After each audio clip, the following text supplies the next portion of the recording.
इस ड्रामा के पिछले पार्ट नहीं देखे तो पहले आप उन्हें देख लें। अगर आपको ड्रामा की एक्सप्लेनेशन अच्छी लगे तो वीडियो को लाइक कर दीजिए और मेरे चैनल को सब्सक्राइब कर दीजिए, जिससे आपको ऐसी ही इंटरेस्टिंग वीडियोस के नोटिफिकेशन मिलते रहें। नियान डॉक्टर और गोंग्यू की सारी बातें सुन लेती है। जब गोंग्यू उसे रूम में रेस्ट करने के लिए जाने को कहता है तो वो रूम में जाने के बजाय भागकर डॉक्टर के पास जाती है। डॉक्टर पूछते हैं, नियान क्या तुम हिप्नोटाइज ट्रीटमेंट के लिए तैयार हो? नियान सर हिलाकर हाँ कहती है। गोंग्यू नियान से कहता है ये डेंजरस हो सकता है। नियान फिर से अपना सर हिलाती है और गोंग्यू पूछता है, क्या तुम्हारा मतलब है कि तुम्हें मुझ पर बिलीव है? नियान सर हिलाकर हाँ कहती है। डॉक्टर ट्रीटमेंट की तैयारी में लग जाते हैं। गोंग्यू नियान से कहता है, अब जब तुम्हें मुझ पर बिलीव है तो मैं तुम्हारे साथ ये रिस्क लेने के लिए तैयार हूँ। देन ट्रीटमेंट स्टार्ट होता है। नियान को हिप्नोटाइज किया जाता है। उसे सब कुछ पुराना याद आता है, पर इस बार उसे बचाने गोंग्यू पहुंच जाता है। ट्रीटमेंट के बाद गोंग्यू नियान से पूछता है, क्या तुम ठीक हो? नियान कुछ नहीं बोलती। गोंग्यू अपसेट हो जाता है क्योंकि उसे लगता है ट्रीटमेंट फेल हो गया और वो गुस्से में डॉक्टर को भगा देता है। फिर गोंग्यू नियान से कहता है, इसका मतलब मैं वो पर्सन नहीं हूँ जिस पर तुम्हें भरोसा है। नेक्स्ट डे नियान ब्रेकफास्ट के लिए गोंग्यू का वेट करती है, पर वो ब्रेकफास्ट करने नहीं आता, तो ये बात फेंग नियान को बताता है। नियान फेंग से पूछती है, क्या गोंग्यू सैड है? फेंग चौंक जाता है नियान को बोलता हुआ देखकर और कहता है, लगता है ट्रीटमेंट वर्क कर गया। नियान हाँ। फेंग तो तुमने गोंग्यू को क्यों नहीं बताया? नियान मैं गोंग्यू को सरप्राइज देना चाहती हूँ। फेंग गोंग्यू के लिए इस टाइम तुम्हारे बोलने से ज्यादा बड़ा कोई गिफ्ट नहीं हो सकता।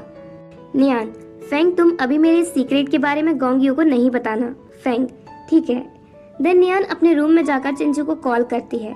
चिंचू नियान तुम कैसी हो? नियान मैं ठीक हूँ।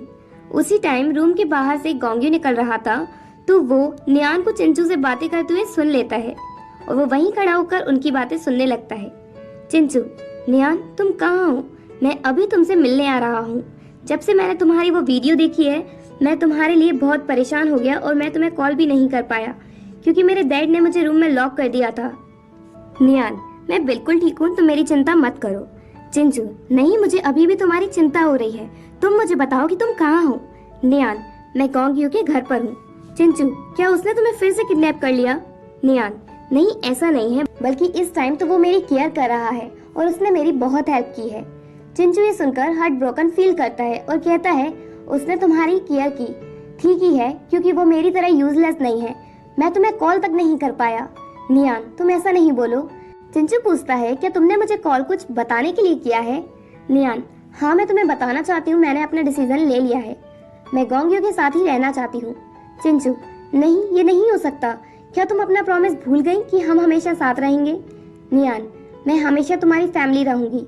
चिंचू मैं सिर्फ तुम्हारी फैमिली रहना नहीं चाहता, मैं तुम्हारा मैन बनना चाहता हूँ। नियान हमने प्रॉमिस किया था। नियान पर तुम पहले ही हमारे सारे प्रॉमिसेस के बारे में भूल गए थे। चिंचू पर अब मुझे सब याद आ गया है। नियान जब से तुम्हारी मेमोरी गई है तब से मेरे मन में तुम्हारे लिए फीलिंग्स भी एंड हो गई हैं। चिंचू तो अब हम कभी एक नहीं हो सकते?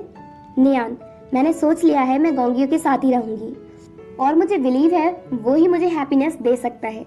चिंचू अपसेट हो जाता है और कहता है ठीक है, और वो फोन कट कर देता है।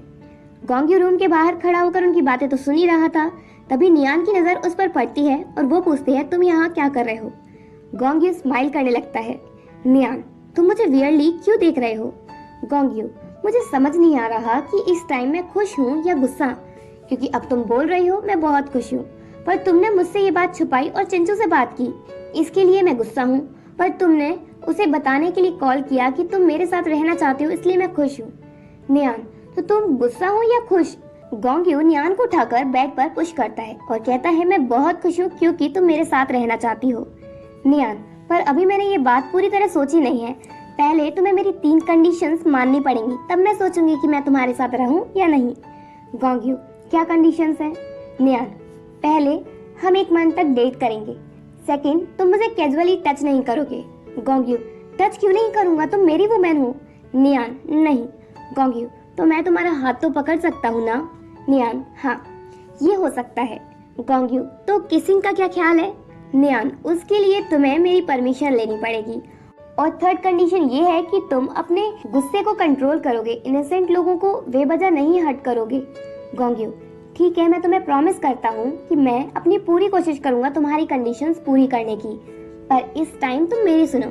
और वो उसे फिर से बेड पर पुश करता है और कहता है, तुमने कभी मुझसे डायरेक्टली नहीं कहा कि तुम मुझे लव करती हो। नियान, आई लव यू। और वो उसे हक कर लेती है।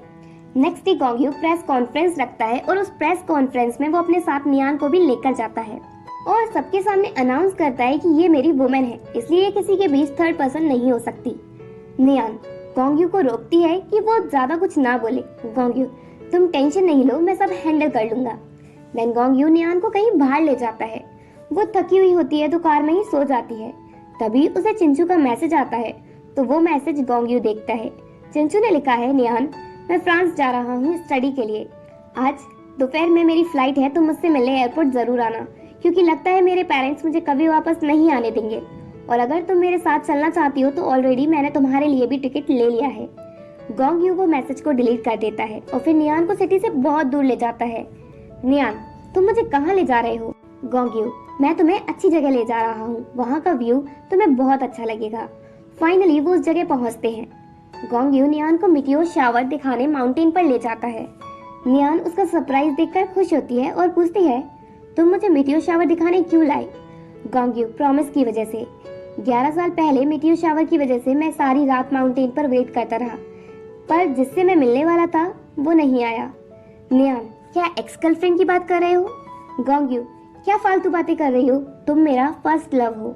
नियान, तो वो पर्सन कौन था? गोंगयू, मेरा बड़ा भाई। जब वो यहाँ आ रहा था तो रास्ते में उसका एक्सीडेंट हो गया और वो नहीं रहा। नियान, मैं हमेशा तुम्हारे साथ मीटियोर शावर देखूंगी। और पता है, कुछ सालों पहले मैंने भी तो ब्रदर्स की पेंटिंग बनाई थी, पता नहीं किसने वो खरीदी है। गोंगयू, वो पेंटिंग को मैंने ही खरीदा था। देन वो दोनों काफी देर तक वेट करते हैं, मीटियोर शावर स्टार्ट नहीं होता, पर अचानक से बारिश होने लगती है। वो दोनों भागकर एक होटल में जाते हैं। वहाँ नियान न्यूज में देखती है कि जो फ्लाइट आज फ्रांस के लिए निकली वो क्रैश हो गई है। तभी नियान को याद आता है कि चिंचू ने उससे पहले कहा था कि वो फ्रांस जा रहा है। गोंगयू नियान को बता देता है कि चिंचू उसी फ्लाइट से फ्रांस गया है। नियान प्रे करती है कि चिंचू जिंदा हो। कुछ दिन निकल जाते हैं पर नियान को चिंचू की कोई न्यूज नहीं मिलती। गोंगयू नियान से कहता है कि वो इस तरह सैड नहीं रहे। नियान, गोंगयू, तुम अब शीदी और उसकी फैमिली से रिवेंज नहीं लो, क्योंकि चिंचू के जाने के बाद शीदी वैसे ही पूरी तरह टूट चुकी होगी। यही पनिशमेंट उसके लिए काफी है, और उसके पेरेंट्स ने मुझे बड़ा किया है तो मैं उन्हें परेशान करना नहीं चाहती। तभी भागकर फेंग उनके पास आता है डरावनी न्यूज देने कि गोंगयू, तुम्हारी मॉम यहाँ आ रही हैं। गोंगयू ये सुनकर डर जाता है और इसी के साथ पार्ट 8 एंड होता है।